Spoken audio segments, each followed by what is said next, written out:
Hello again, ladies and gentlemen, I'm Joe Hindy from AndroidAuthority.com, and Google just flipped our world upside down with their developer preview release of Android O. So let's take a look.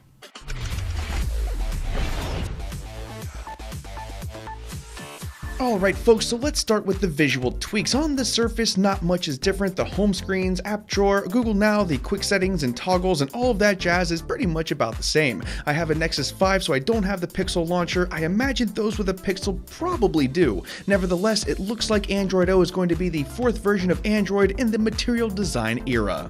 Things are not as they seem though. The notifications look the same, but they now include a new feature. You'll be able to silence notifications for an individual application for 15, 30, or 60 minutes. Unlike the Do Not Disturb mode, which silences everything with a few exceptions, this one only silences notifications for that one app.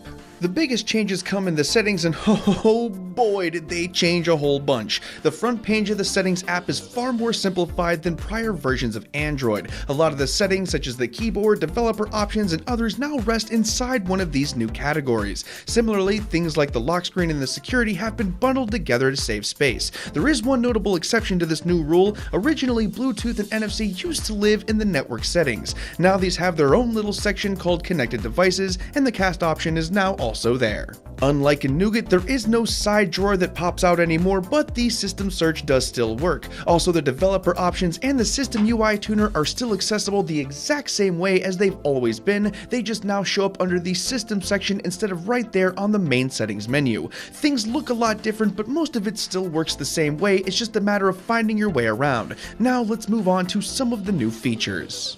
Okay, these are things that you should be able to sink your teeth into right now. Unfortunately, there is a lot more planned than there is actually available, but we'll quickly glance over the stuff that you can play with right this very second. Oh, and just real quick, before we get into the rest of the stuff here, we're just going to mention really quick that the status bar now shows more things. It's not really a big deal at all, but it's there and it's my job to mention it. Like most of the features in testing, a lot of what you'll find is in the system UI tuner and the developer options. For starters, you'll be able to define shortcuts on the lock screen yourself. That means you can have it open to your phone and your camera like it used to do, or something like your favorite game and the gallery app or whatever. The choice is completely yours. Also in the System UI Tuner is the ability to change the layout of the navigation keys. You can add buttons and actually move the buttons to the left or the right side, or even compress them in the center if you want to. I'm no expert, but I'm going to wager a guess here and say that this is for larger devices to make one-handed use a little easier. I could be wrong though. In the developer settings, you'll be able to access all of the new Bluetooth codecs that Android O will support. They include aptX, aptX HD, and Sony's LDAC. You can configure little things like sampling rate and some other stuff, although most of it is for the LDAC. It doesn't matter which one you use because it all sounds better than the crap we have right now. You'll also be able to access native support for home screen badges. For those who don't know, those are the little numbers by the icons that show you if there's something in the app for you.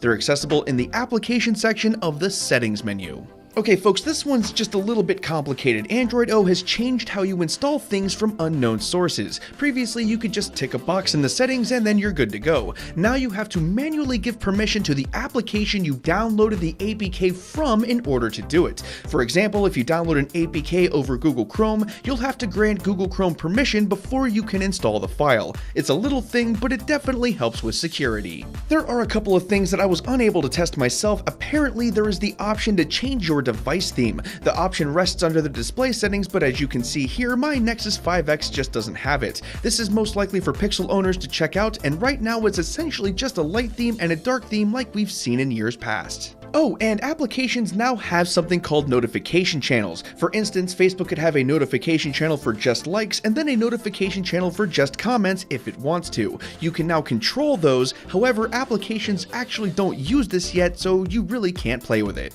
Finally, we will now mourn the passing of a feature that has been removed. You can no longer add the battery percentage to the icon, and that actually kinda sucks because I always used it.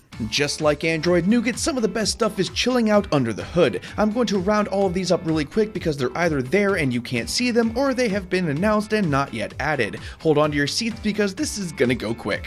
The big new feature is a new method of controlling background processes. Without getting too far into it, applications won't have nearly the freedom that they used to have when running in the background. Applications will have to rely on the job scheduler to get things done instead of doing their own thing. You hear that, Facebook? Recess is over, you battery-sucking bastard. Android O will also have adaptive icons. That's really just fancy talk for many different icons, so it can be shown as a square, a circle, or triangle, or whatever without looking messed up. Picture-in-picture is a feature that showed up on select Android devices in Android Nougat. Starting in O, every device will be able to use it. However, application developers will have to be the ones that add support before it can be used. Android O will also feature better support for hardware keyboards. Finally! There is a new autofill API that will let password manager applications more easily fill in things like the email or password when logging into apps. In other words, LastPass is gonna work a lot better. It will also support a wider color gamut. It was noted that this is not native HDR support, but rather just more colors. App developers will now be able to use whatever font they want in their application instead of whatever the phone says. This is either going to rock or it's royally going to suck. You'll also find support for neighborhood-aware network mode on Wi-Fi. This will let your device communicate with nearby Wi-Fi devices without actually being connected to a Wi-Fi network. WebView multiprocessing is now officially a thing in Android O. Don't worry about it though, because you'll probably never actually use it. Finally, it was reported that there have been many optimizations made to the Android runtime, or ART. Essentially, apps will run faster and better. Okay, it's time to throw in the towel and call it a video. There have been maybe one or two small things that I forgot, but that's okay because my buddies over at AndroidAuthority.com are doing a whole series on Android O called Diving into Android O. I have that linked up in the video description below, and you should totally check it out if you want to learn more about any of these features. I am going to address one final question that I know I'm going to get asked. Is it okay to use this as a daily driver? Hell no. The Google developers have expressly stated that this is nowhere near stable enough to be run as a daily driver. Additionally, if you're on the Android beta like me, Google is going to try like hell to get you to roll back to Android 7.1.2, where we all apparently belong. Unless you're tech savvy and don't mind a bunch of problems, we don't recommend this one just yet. And that about does it for this one, folks. Don't forget to subscribe and ring the bell to get the latest Android news and review videos as soon as we release them. Check out that Diving into Android O series because they worked a hell of a lot harder on that than I did on this video. As always, thank you for watching, everybody, and have a wonderful day.